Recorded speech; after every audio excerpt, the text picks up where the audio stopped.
Have you ever noticed this strange thing that happens? You know those really special days, anniversaries, birthdays, maybe Valentine's Day? Oh, yeah. The big ones. Exactly. They're meant to be warm, celebratory, right.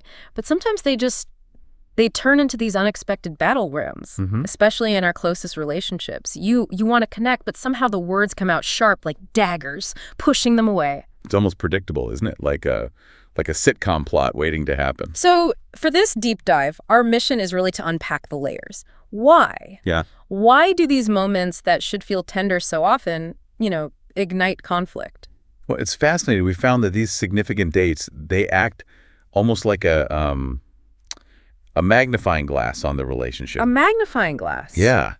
And what they end up showing isn't just the hearts and flowers, but often the unspoken stuff, the hidden anxiety, sometimes just the sheer, chaos simmering underneath. Think of it like, those black lights they use in hotel rooms.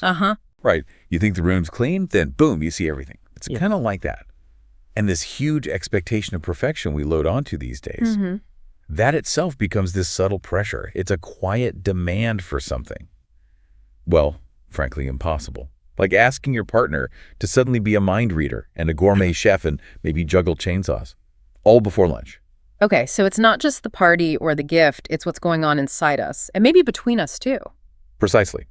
Our investigation suggests that all those expectations, maybe fears, even some buried anger that we manage to keep a lid on day to day, they suddenly wake up, they get stirred up in the, let's call it the ritual atmosphere of these special moments. We subconsciously think, this day has to be perfect. Right, to prove something. To prove something, to live up to this sort of inner picture of what love should look like. But chasing that perfection, that itself can become a hidden form of, well, you could almost call it subtle violence. Subtle violence. Wow, okay. That sounds intense for planning a birthday dinner. How does that work? Well, yeah, it's a strong term, but think about where it can come from. Yeah. Often it might connect back to unmet desires from way back, childhood stuff. It lines up with a lot of psychological thinking, like attachment theory, how our early relationship patterns pop up again. Maybe, for example, you brought home a test with 99%. And heard what happened to the other 1%. Exactly. Or maybe you learned you had to be the good kid, the sensible one to get affection, but deep down felt like your real messy self wasn't really welcome at the party.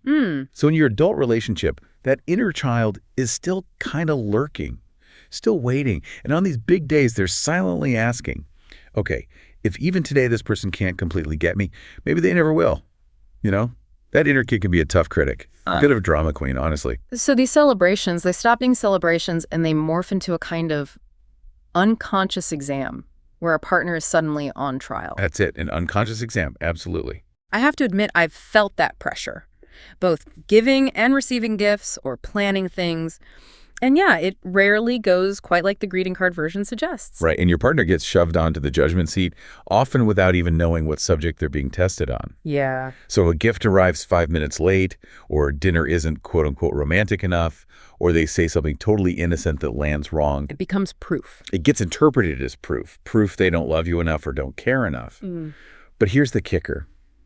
What really makes us lose it in those moments, that intense emotional wave, it's often not really about what the other person actually did or didn't do. Yeah. It's more about that part of us that feels like it's falling, plummeting as our sky-high expectations crash down. So it's an internal thing. Largely. We're afraid to admit maybe that love alone can't magically fix all the old hurts, and maybe even scarier.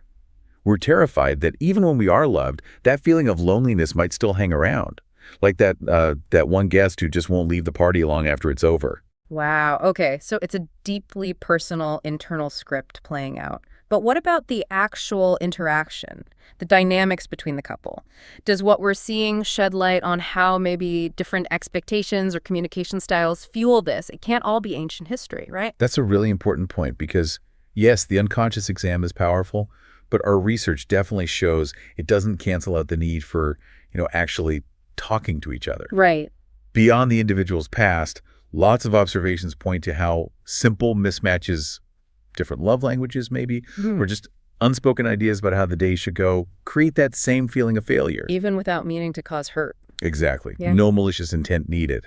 So it's not just the inner child demanding things. It's also the blueprint of how you two actually communicate or don't communicate Yeah. about these things. One person thinks a big splashy gesture is the ultimate sign of love. While the other just wants quiet time together. Precisely. Yeah. And if nobody says that out loud, Yeah. the whole day can feel like playing charades where everyone has a different phrase they're trying to act out. It's doomed. Okay, so we've really explored how these special days can shift from being celebrations to these unconscious tests where partners end up on trial against a script they didn't even know existed. And the big takeaway, maybe, is that the intense disappointment or anger isn't always about the partner's actions or lack thereof. It often points deeper. Right. To our own vulnerabilities, that fear maybe love isn't enough to fix the past, or that loneliness can stick around even when we're loved. And also, crucially, the friction that comes just from not being on the same page about what the day even means. Exactly. And so maybe as we wrap this up, here's a thought to consider. Sure.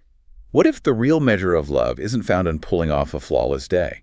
Or, ticking every box on some secret checklist only one of you has? What if it's actually found in the sort of courage to just show up as two real people, flawed, carrying all our histories, maybe some unmet needs, but still able to see that spark of real connection in each other? So the next time one of these big dates comes around and you feel that old familiar tension starting to rise, maybe the most powerful question isn't just what did they do wrong this time, but maybe something more like, okay, what part of me is hoping this moment will finally fix or heal something? And perhaps even more importantly, how can we both just be real right now instead of trying to stage a perfect play?